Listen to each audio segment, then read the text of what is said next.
बिस्मिल्लाहिर्रहमानिर्रहीम।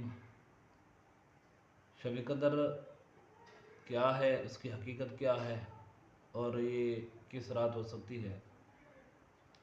तो उसका जवाब ये है कि अल्लाह पाक ने फरमाया इन्ना अंज़लना फ़ी लैलतिल क़द्र वमा अदराका मा लैलतुल क़द्र, कि ये कुरान मजीद इसको हमने उतारा है लैलतुल क़द्र में, और आपको क्या पता कि लैलतुल क़द्र क्या है। और फिर अल्लाह रब्बुल आलमीन ने ख़ुद फरमा दिया कि लैलतुल क़द्र 1000 महीने से बेहतर रात है। और ऐसी रात है कि जिसके अंदर इतने फरिश्ते नाजिल होते हैं, इतने फरिश्ते नाजिल होते हैं कि जितना रोए ज़मीन पर ढीले हैं, पत्थर हैं, उनकी तादाद से भी ज़्यादा अल्लाह रब्बुल आलमीन के फरिश्ते ज़मीन पर उतरते हैं। फिर ये 1000 महीनों से बेहतर रात है, और यही वो रात है कि जिसको ये सआदत हासिल होगी तमाम रातों में से, कि अल्लाह रब्बुल आलमीन ने अपनी लारैब किताब के लिए कोई रात मुकर्रर की है तो यही शब कदर है। फिर इसके लिए कोई जो है ख़ास रात मुतय्यन नहीं है।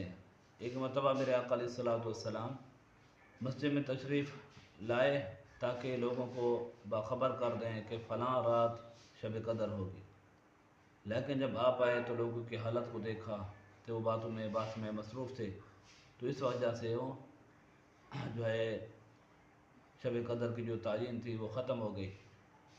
अब उसको मुतलक रखा गया कि इन ताक रातों के अंदर शब कदर को तलाश करें। और उसकी हिकमत यही हो सकती है कि जब एक रात 1000 महीनों से बेहतर है, तो अल्लाह रब्बुल आलमीन का मंशा यही था कि मेरे बंदे सिर्फ एक रात नहीं बल्कि 21, 22, 23, 25, 27 ये जो ताक रातें हैं, इनके अंदर इबादत करके हर रात के बदले 1000 महीनों की इबादत का सवाब हासिल कर सके। और इसकी अलामत ये हैं कि हर चीज़ उस रात सजदे में हो जाती है, गिर जाती है। फिर जो सुबह होती है तो सूर्य की किरणें जो है ना मध्यम हो जाती हैं। फिर इसकी अलामत ये है कि जो समुद्रों का पानी जो होता है वैसे खारा होता है, इस रात वो मीठा हो जाता है। ये चंद अलामत और वजूहात शब कदर की।